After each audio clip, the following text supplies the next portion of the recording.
साथ ही इस वीडियो को ज़्यादा से ज़्यादा लाइक करें, कमेंट करें, शेयर करें और चैनल को सब्सक्राइब करना ना भूलें।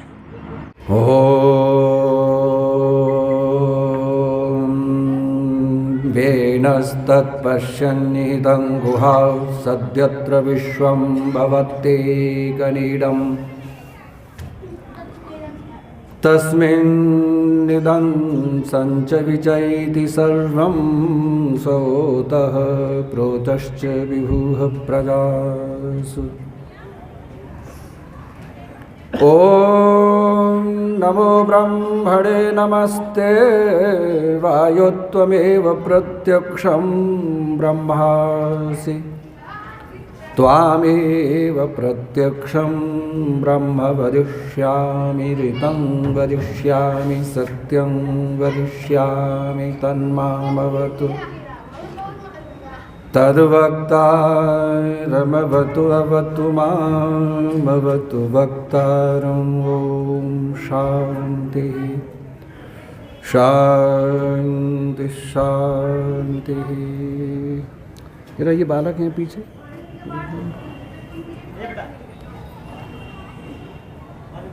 बड़े सौभाग्य से हमारे मध्य में विराजमान सहस्त्रों विद्यार्थियों का आध्यात्मिक और विद्या की दृष्टि से उद्धार करने वाले,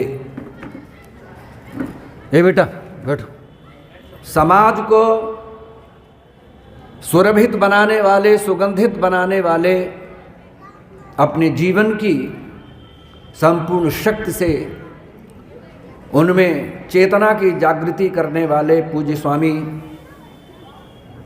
प्रणवानंद जी, मेरे अभिन्न मित्र और जिनको मेरा चित्त देखकर सदा प्रमुदित रहता है,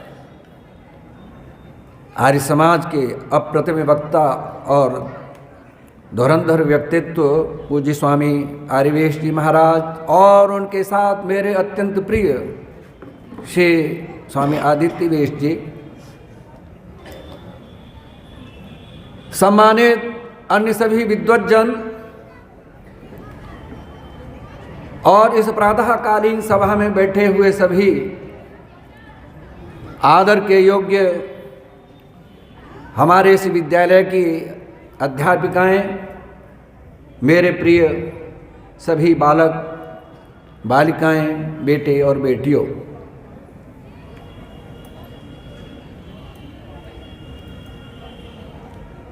आपने इस संसार में प्रत्येक वस्तु को ये कहा जाता है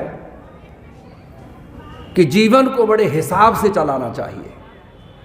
बेटे नहीं, बातचीत नहीं बेटे, कोई नहीं बोलेगा।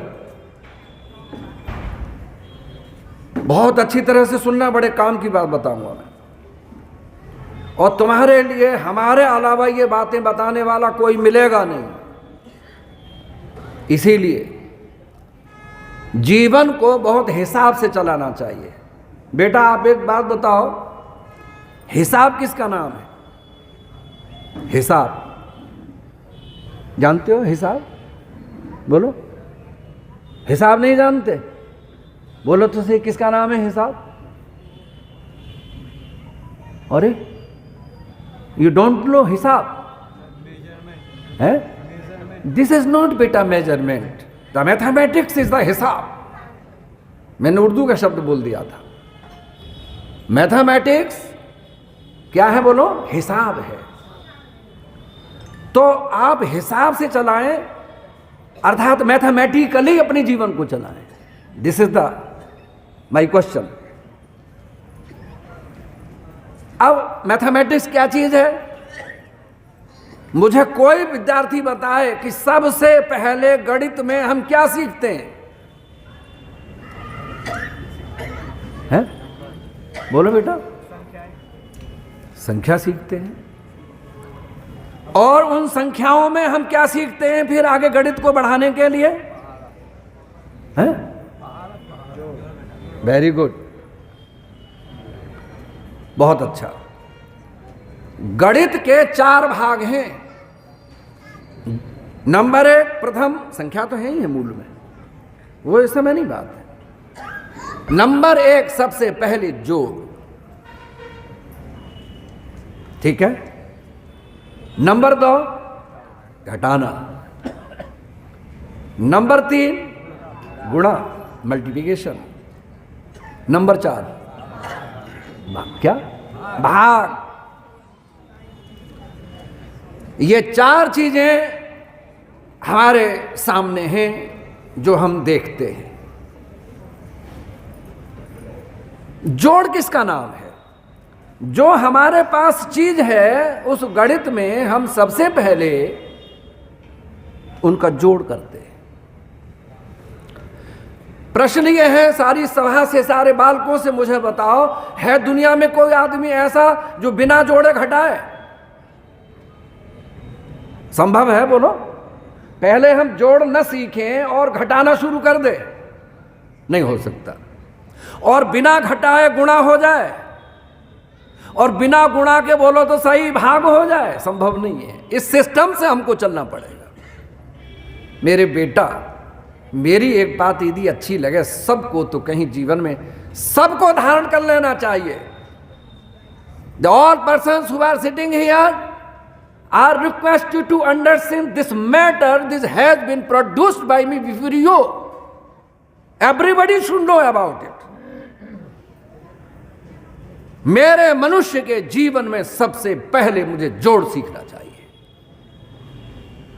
और मैं माता पिता और अध्यापकों को भी इस बात की ओर संकेत करूंगा, न वो माता है, न वो पिता है, न वो अध्यापक है, न वो अध्यापिका है जो अपने शिष्य और अपने बालकों में सबसे पहले जोड़ के संस्कार न डाले। वही संतान भाग्यशाली है जो अपने बालकों में जोड़ सिखाता है, और इतनी केड़ी निगाह रखे उन पर, इतनी तीखी निगाह रखे, इतना सचेत रहे, इतना जागरूक रहे कि उसके जोड़ सीखने से पहले, अर्थात जोड़ जान लेने से पहले घटाना ना हो जाए। जब बजा रहे हो तो अच्छी तरह बजाओ, भले आदमी मरे मराए बैठे हैं सब, नहीं बजाओ मत बजाओ, हम तो कह रहे हैं अपनी बात। सबसे पहले माता पिता वह है, अध्यापक वो है। कैसे? उदाहरण दे रहा हूं मैं साइंस का स्टूडेंट हूं, इसलिए मैं साइंस का उदाहरण दूंगा और सबकी समझ में आ जाएगा। सूर्य अपनी किरणों से, बेटा मेरे इस उदाहरण को सारे लोग याद करना, जीवन में अद्भुत उदाहरण दे रहा हूं, अद्भुत, और तुम सोच भी नहीं सकते जहां मैं बोलूंगा। सूर्य अपनी किरणों से नीचे से तालाबों से, नदियों से और समुद्रों से, इतना ही नहीं वनस्पतियों से, औषधियों से, इतना ही नहीं जमीन पर उगी हुई घास से, और जमीन में गीलेपन से, नीचे से तिरछी किरण डाल, आड़ी किरण डाल, सीधी किरण डाल। भाषा पर ध्यान देना, साइंस को हिंदी में बोल रहा हूं। रसों किरणों से भीतर घुसकर कोशिकाओं में, वनस्पतियों की नसों में, याद रखना यह नस शब्द आगे के लिए काम आएगा, नसों में बहते हुए पृथ्वी से आए हुए जल को जो चोटी तक जाता है और चोटी से बोलो नीचे तक आता है, उन समस्त डालियों में, पत्तों के नसों के भीतर घुसकर उन रसों को छेद कर, भेद कर, प्रभेद कर, उपभेद कर, उनको वाष्प बनाकर सरोवरों से नीचे से उठाकर बोलो ऊपर ले जाता है।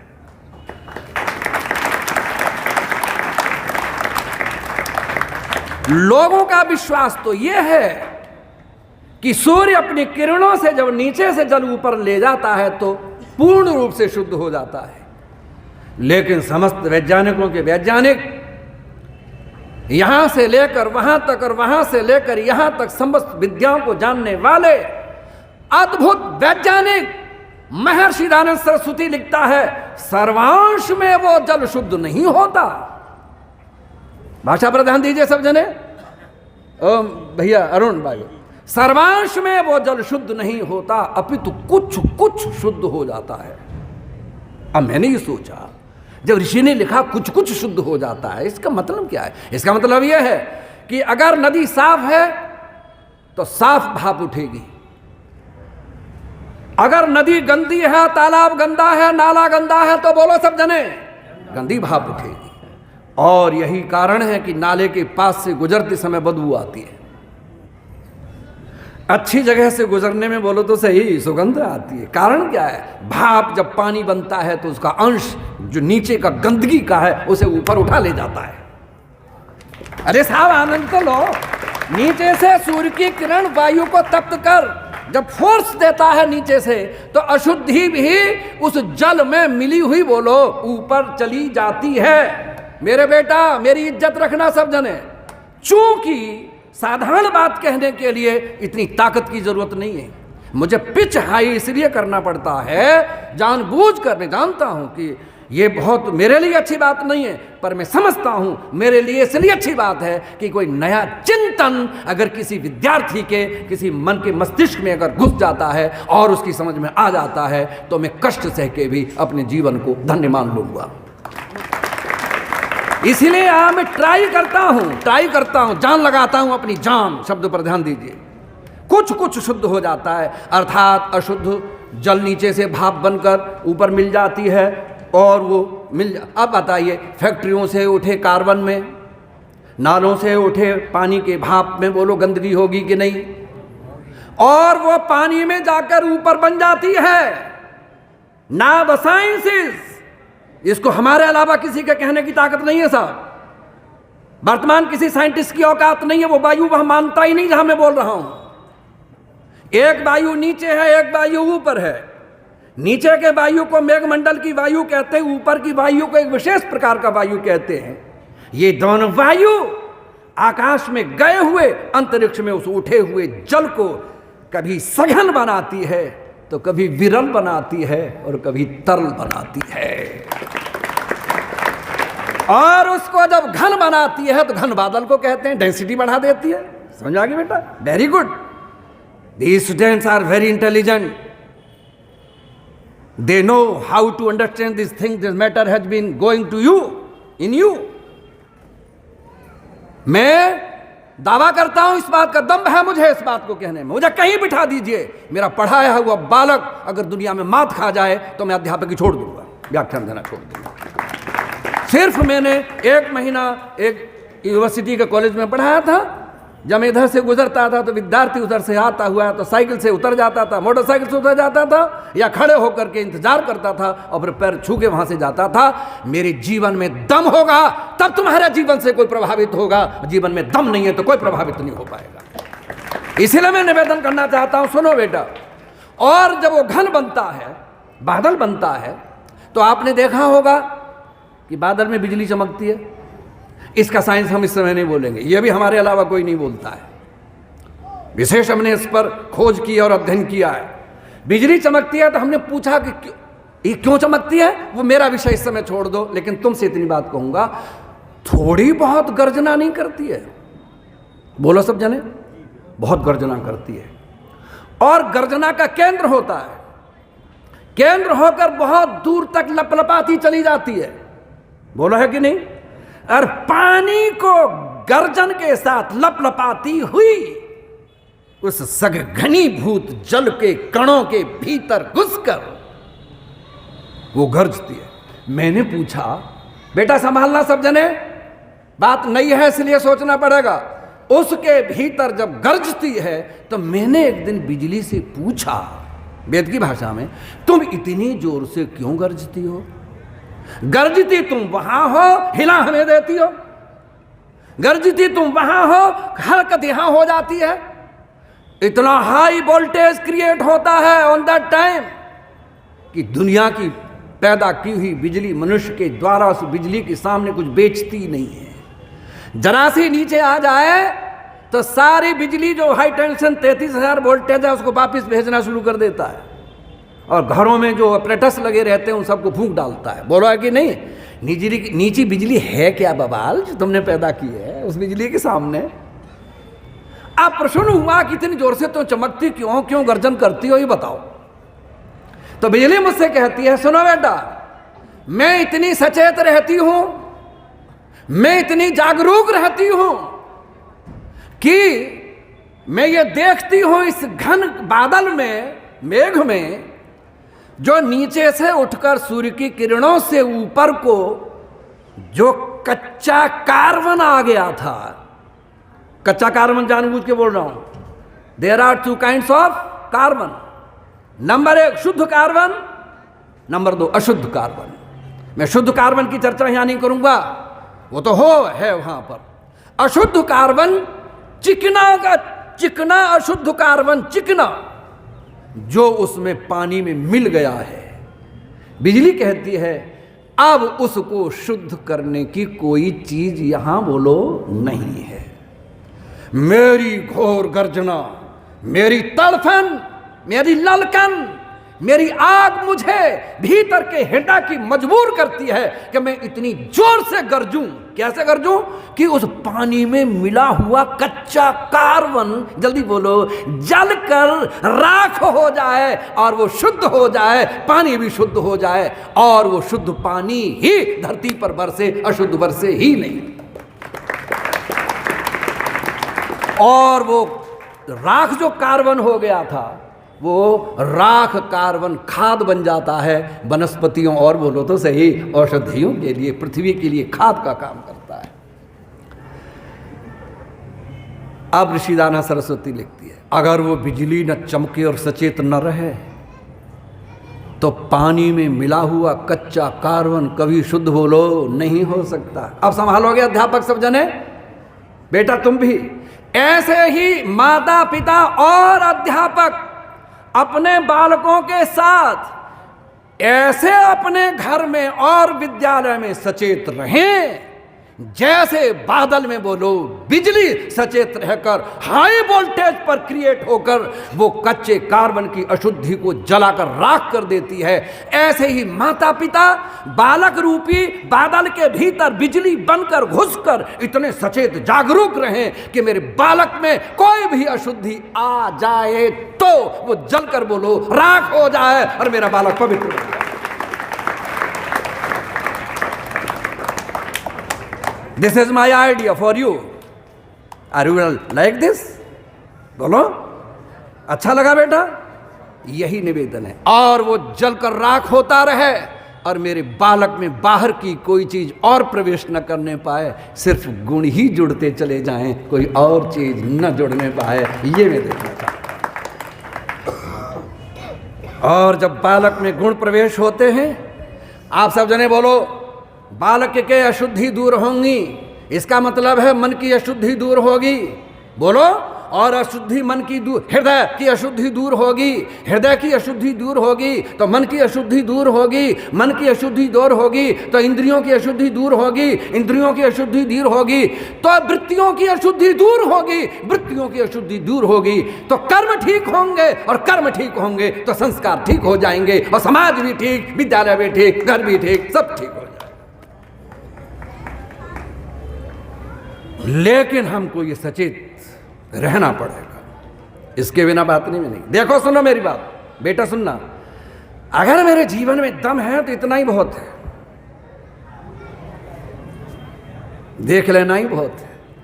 भाषा तुम्हारी सबकी होती है कि नहीं? जब देख लूंगा मैं, ये तो नहीं कहते तुझे मारूंगा, बोलो तो सही। कोई कहता है मैं पीटूंगा, तुझे क्या कहते हैं? मैं देख लूंगा। देख लेने में बहुत कुछ है, बिजलीपन है वो।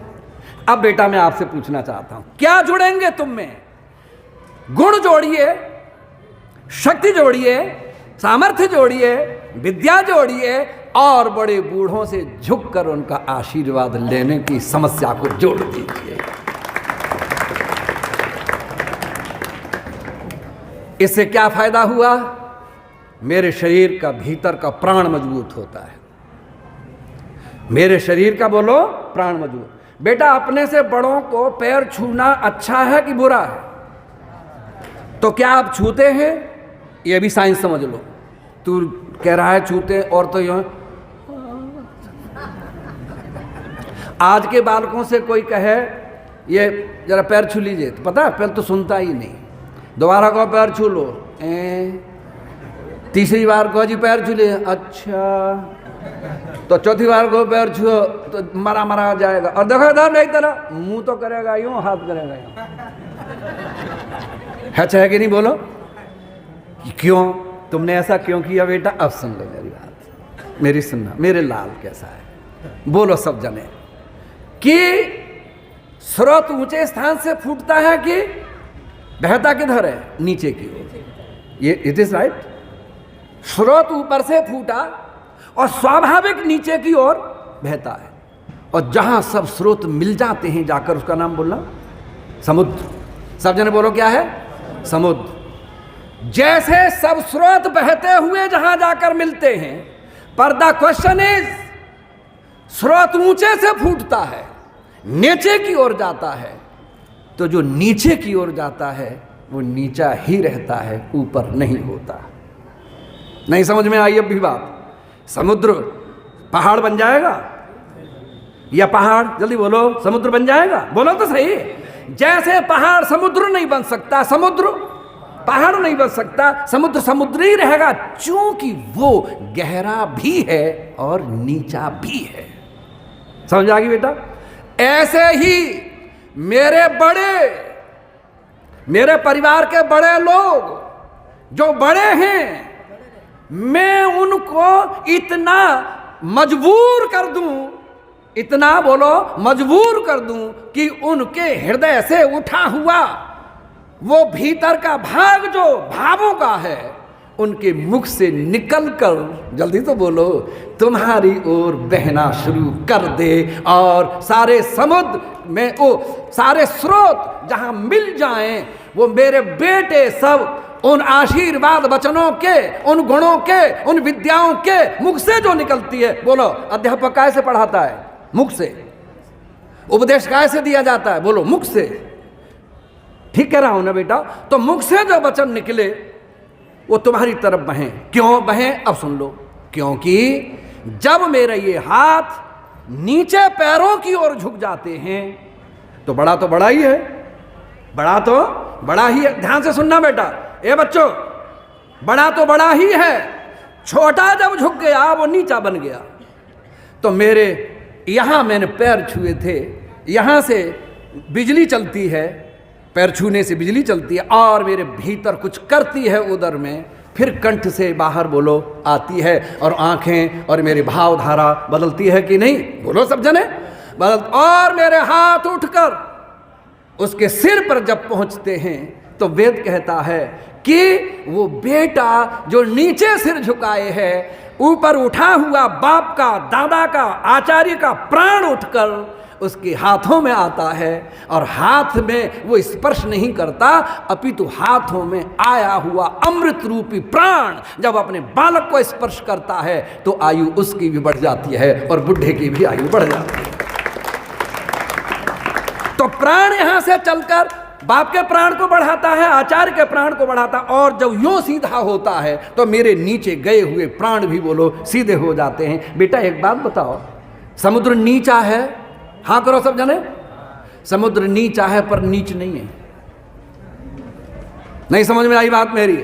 समुद्र नीचा है पर नीच नहीं है। हमने पूछा क्यों? कि वो सूर्य की किरणों से भाप बनकर ऊंचा उठता है और पानी बनकर फिर ऊपर से नीचा होता, बरसता है।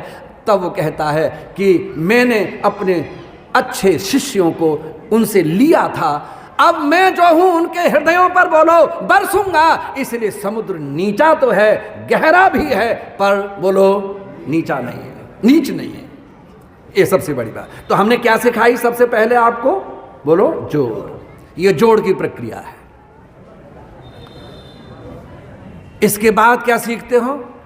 घटाना। अब बेटा एक बात बताओ, तुम सब जने, घटाना तुम सीखते हो, अगर 4 में से 2 गए तो? सब जने बोलो। अगर मैं कहूं गलत है तो? अगर मैं ये कहूं कि 4 में से 2 गए तो तुमने कहा 2 बचे, उत्तर ठीक है, गलत नहीं है। लेकिन मैं कहूं ये गलत है तो कैसे करोगे सही कि ये सही है? योगेश भैया अब देखो कैसे, जो संख्या घटाई है वो, अरे बोलो तो सही, जो संख्या घटाई है वो और जो घटकर बची है वो, यदि दोनों को बोलो तो सही जोड़ दिया जाए तो जितना है उतना अगर आ जाए तो घटाना सही है।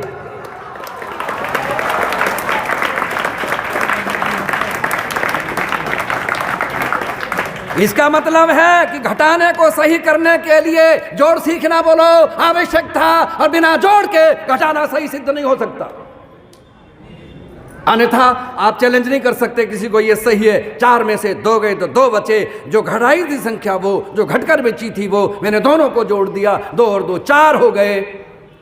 अगर मैं 2 में से 4 घटाऊं तो mathematics please tell me, hurry up, minus में गए। बात सुनना बेटा ध्यान से, माइनस में घटाना कह रहे हो उसे, पर जो तेरे पास चीज थी वो तो जल्दी बोलो माइनस में गई, लुल्लू पुंजू बन गए बेटा। अब सुन लेना, एक बात बताओ बेटा, एक और उत्तर दो सारे लोग, घड़े में पानी भरा ही नहीं, सब जने समझ रहे होंगे इतना, तो घड़ा तो जानते हो, ठीक है, हमें पानी भरना है, पानी भरा नहीं और नीचे से छेद हो गया, पानी भरा तो भरते ही टपकना शुरू हो गया, घड़ा भरा रहेगा। याद करना, मेरे इस जीवन के, बस एक इशारा करूंगा, मैं सब खोल नहीं पाऊंगा ऐसे, मेरे जीवन में, मेरे इस शरीर रूपी घड़े में मेरा जीवन का रस, और वह रस, भाषा बोलूंगा मैं, सब जने समझ लेना, वह रस जिससे आंख देखती है, वह रस जिससे कान सुनता है, वह रस जिससे नाक सुनती है, वह रस जिससे वाणी बोलती है, वह रस जिससे हाथ कर्म करता है, वह रस जिससे मेरे पैर चलते हैं, वह रस जिससे मेरे शरीर में तेजस्विता आती है, वो ब्रह्मचर्य रूपी रस मेरे पात्र में यदि भर गया है तो मैं भरा रहूंगा। अगर वो भरने से पहले घटा दिया गया है तो आंखें बंद करके घूमते रहना। तो समझदार आदमी कोई किसी बालक का हाथ पकड़ ले, करके रह जाएगा, छोड़ा नहीं पाएगा। क्यों? घटने से पहले ही रिक्त बोलो, रिक्त हो गए, और जो रिक्त हो जाता है वो अतिरिक्त हो जाता है, जो रिक्त हो गया वो अतिरिक्त, नो मीनिंग एट ऑल।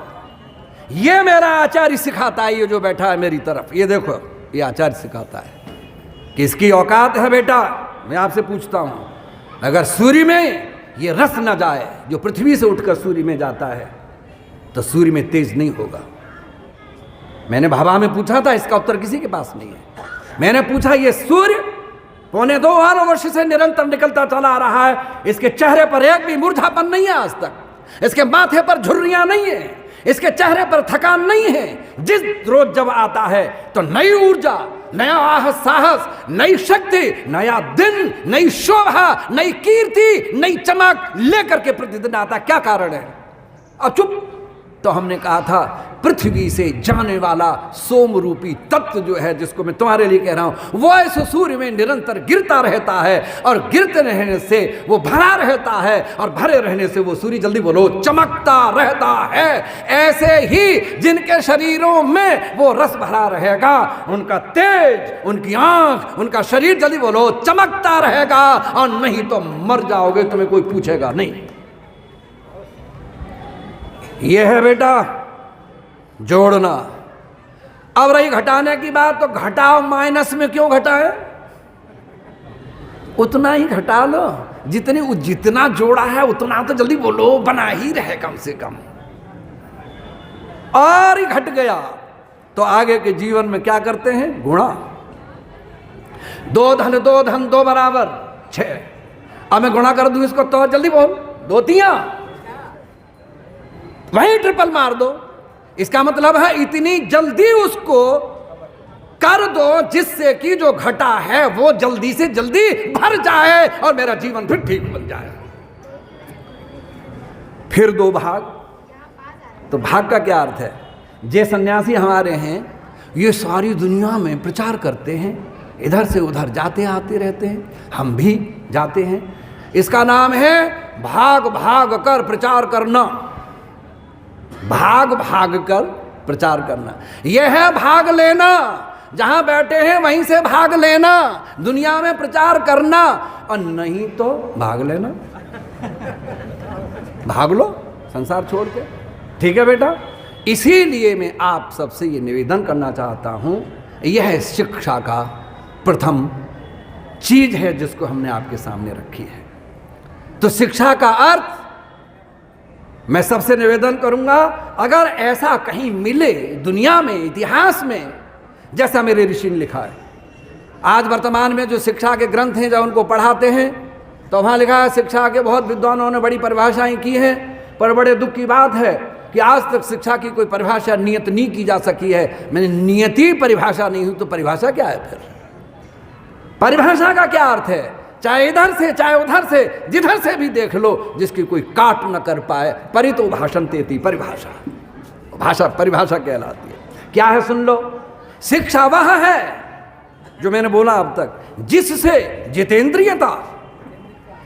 शिक्षा का पहला उद्देश्य है जितेंद्रियता, लंपटपन न हो, समाज में तुम्हारी निगाह किसी को गलत न देख पाए। समझ आ गई बात? एक उदाहरण देता हूं मैं, तो व्याख्यान समाप्त कर दूंगा।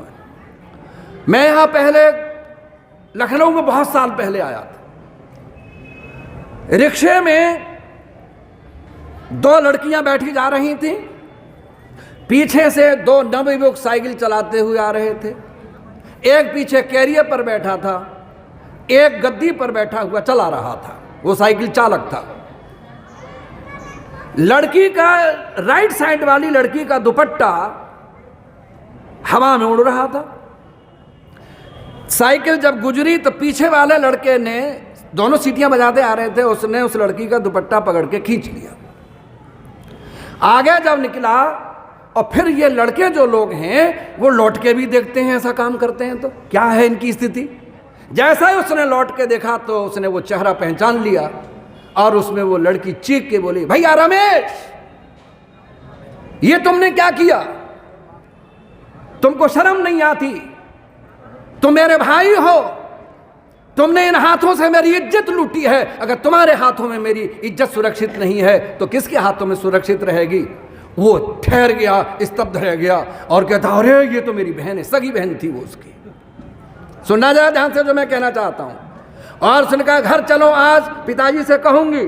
गैरत में डूबा और पुल पर चढ़कर सीधा गोमती में छलांग लगा दी और वहीं अपने प्राण दे डाले। मैं कहना क्या चाहता हूं, अगर प्रथम ही शिक्षा माता पिता और आचार्यों के द्वारा जो मैंने बोला है जोड़ की दे दी जाए और इंद्रियां शुद्ध हो जाए, जितेंद्रिय हो जाए, तो सारी दुनिया की लड़कियों को अपनी बहन समझेगा और किसी की इज्जत लेने का प्रयास नहीं कर सकता।